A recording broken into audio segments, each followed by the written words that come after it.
ओम गुरुर्ब्रह्मा गुरुर्विष्णु गुरुर्देवो महेश्वरा गुरुरेव परब्रह्म तस्मै श्री गुरुवे नमः। अखण्डमण्डलाकारं व्याप्तं येन चराचरं तत्पदं दर्शितं येन तस्मै श्री गुरुवे नमः। एक बार गायत्री मंत्र हमारे साथ साथ बोले। ओम भूर्भुवः स्वः तत्सवितुर्वरेण्यं भर्गो देवस्य धीमहि धियो यो नः प्रचोदयात्।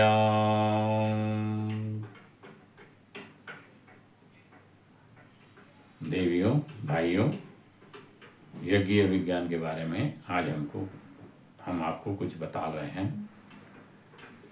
जब अग्नि आह्वान होता है उसके बाद में अग्नि का प्रदीपन होता है, अग्नि को प्रदीप्त किया जाता है और उसके बाद में समिधा दान होता है। ये 4 समिधाएं हवन में यज्ञ में डाली जाती हैं।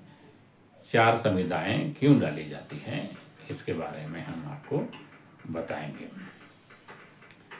पहली समिधा होती है, हमारे जीवन के 4 आश्रम होते हैं। कौन से?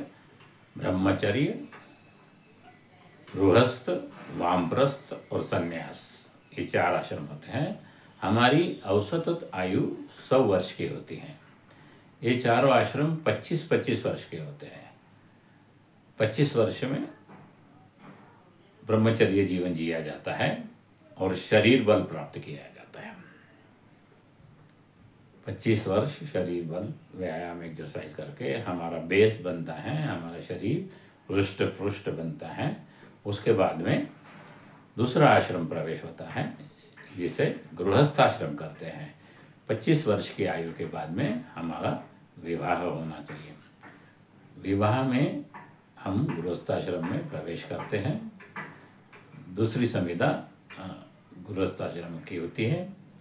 उसके बाद में तीसरा आश्रम होता है वामप्रस्थ आश्रम। पहली संविधाएं डाली जा रही हैं चारों आश्रम पूर्ण करने के लिए। पहला ब्रह्मचर्य, दूसरा गृहस्थ। गृहस्थ आश्रम में हमको मनोबल प्राप्त होता है। जैसे पहले बताया, ब्रह्मचर्य में शरीर बल, दूसरा है गृहस्थ आश्रम में मनोबल प्राप्त होता है। विवाह करने के बाद में हमें बड़ी बड़ी समस्याओं से हथेलना पड़ता है। अपने परिवार को संभालना पड़ता है, परिवार को आगे बढ़ाना पड़ता है, अपने मन को कंट्रोल में रखना पड़ता है। ये विवाह संस्कार के बाद में गृहस्थाश्रम में प्रवेश होता है। इसके बाद में जब 50 साल के हो जाते हैं या 60 साल के हो जाते हैं तब अपनी जिम्मेदारियां पूरी करते हैं। समाज को जितनी आवश्यकता है उतने बच्चे पुत्र पुत्र देना है। पहले समाज को ज़्यादा बच्चों की आवश्यकता थी, इसलिए अष्टपुत्र सौभाग्यवती बोलते थे। आज लेकिन जनसंख्या वृद्धि से बढ़ रही है, हमें 1 या 2 ही पुत्र चाहिए। 1 पुत्र 1 पुत्री आवश्यक है, नहीं है तो 2 ही पुत्र चाहिए। आजकल की पुत्रियां भी पुत्र के बराबर हैं, क्योंकि नारी समाज आ चुका है, नारी प्रधान युग चल रहा है। इसलिए हमको 2 ही पुत्र की आवश्यकता है। लोग पुत्र के लिए करते हैं और फिर ज़्यादा बच्चे हो जाते हैं। इधर भी ध्यान देना चाहिए हमको और समाज की सेवा करनी ही चाहिए। इसके बाद में तीसरा आश्रम आता है वामप्रस्थ आश्रम। वामप्रस्थ आश्रम में हमको अपना सब कुछ त्याग के समाज सेवा के लिए निकलना पड़ता है। समाज की सेवा करना ही हमारा धर्म है। समाज में क्या कमी है, हमको शरीर बल मिल गया, मनोबल मिल गया, अब हम समाज की सेवा के लिए जब समाज की सेवा के लिए निकलते हैं तो हमें आत्मबल की प्राप्ति होती है। क्या होता है, हमारी आत्मा प्रबुद्ध होती है, शुद्ध होती है और जैसे हम जितने बताए गए मुद्दत है इसको आत्मबल प्राप्त होता है। इसके बाद में चौथा आश्रम है सन्यास।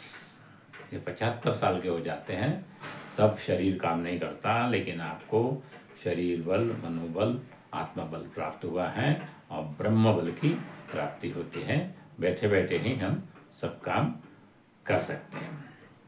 इसलिए ये चारों आश्रम के लिए, चारों आश्रम आपके पूर्ण होना चाहिए, इसलिए पहली संविदा डाली जाती है और मंत्र बोला जाता है, ओम अयंत इद्मात्मा जात वेदस्ते निदस्व आदि मंत्र बोल के सभी लोग, यजमान एक लकड़ी डालते हैं और साथ साथ सभी लोग स्वाहा बोलते हैं। क्या कि स्वाहा इसलिए बोलते हैं सभी लोग मिलके कि हम सब लोग आपके साथ है ना। इसलिए पहली संविदा के बारे में हमने आपको बताया। दूसरी संविदा इसलिए डाली जाती है कि हमको धर्म अर्थ काम मोक्ष को प्राप्त करा सकने वाला जीवन क्रम अपनाना चाहिए।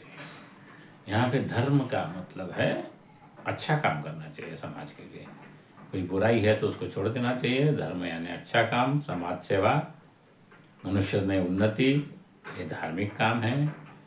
धर्म कोई रिलीजन नहीं है, धर्म यानी अच्छा काम। सत्य सनातन धर्म ही हमारा सही धर्म है जो इसमें सभी सिखाया जाता है। इसलिए धर्म अच्छा काम, अधर्म यानी बुरा काम, बुरे कामों से हमें बचना चाहिए। दूसरा है अर्थ। अर्थ का मतलब व्यवहार, आर्थिक व्यवहार कैसा रहना चाहिए। देखो तीन बातें होते हैं, अर्थ, स्वार्थ और परमार्थ, तीन चीजें होते हैं। हमें आर्थिक रहना चाहिए। आर्थिक का मतलब है जो व्यवहार करते समय में अगले वाले का भी घाटा नहीं होना चाहिए, हमारा भी घाटा नहीं होना चाहिए। दोनों का समान अंतर से बराबर प्रयोग होना चाहिए, किसी को घाटा नहीं होना चाहिए। और स्वार्थी होता है, भले ही तुम्हारा घाटा हो जाए लेकिन हमारा घाटा नहीं होना चाहिए, उसे स्वार्थी लोग कहते हैं। क्या कहते हैं? स्वार्थी लोग कहते हैं। और तीसरा है परमार्थी। परमार्थी वो होता है भले ही मेरा घाटा हो जाए लेकिन आपका घाटा नहीं होना चाहिए। ऐसे परमार्थी लोग बहुत कम मिलते हैं। इसलिए हमें आर्थिक रहना चाहिए, परमार्थी रहना चाहिए, स्वार्थ नहीं होना चाहिए। स्वार्थ का मतलब दूसरा भी होता है, खुद के बारे में जान लेना, ये बात अलग होता है, लेकिन यहाँ व्यवहारिक बात बताई जा रही है, अर्थ, स्वार्थ और परमार्थ। इसलिए हमें आर्थिक रहना चाहिए, बराबर का व्यवहार करना चाहिए, किसी का घाटा नहीं होना चाहिए, समाज में किसी का नुकसान नहीं होना चाहिए, इसके ऊपर पूरा ध्यान देना। ये हो गया धर्म, अर्थ। और चौथा है काम, तीसरा है काम। काम का मतलब है सुख, सुख भोगना। हमें हर कोई काम हम सुख के लिए करते हैं, सुख भोगना करने के लिए। इसलिए सबसे बढ़िया काम करना है, सुख भोगना है, तो परमार्थ में ही सुख होता है।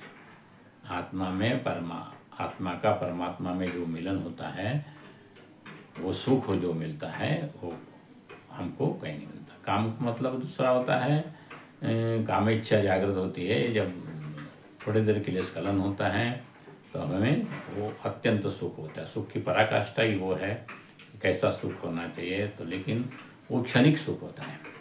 हमें क्षणिक सुख के पीछे नहीं, परमात्मा में मिलन के पीछे जाना चाहिए। इसलिए तप वगैरह करना चाहिए, तब साधना करनी चाहिए, ब्रह्मचर्य का पालन करना चाहिए और अपने आप को जानने की कोशिश करना चाहिए। इसको काम मोक्ष। और चौथा है मोक्ष। मोक्ष का मतलब है मनुष्यता पास कर देना।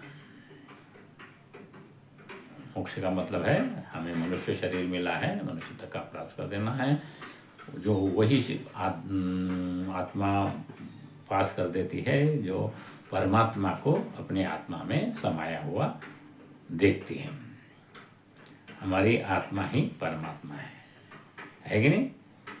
गणेश अर्थतोर्षि में बोलते हैं ना, तुम साक्षात आत्मा से नित्यम, है कि नहीं? ऋतम वचमी सत्यम वचमी। तो हमारी आत्मा ही परमात्मा का अंश है। इसलिए हमको हमारे को परमात्मा के सारे गुण हमारे अंदर में आने चाहिए और हमें शुद्ध आत्मा, देवात्मा, देवर्षि बनने की कोशिश करनी चाहिए। इसको मोक्ष बोलते हैं। तो ये चारों संविदाएं हम डालते हैं संविदा में, यज्ञ में।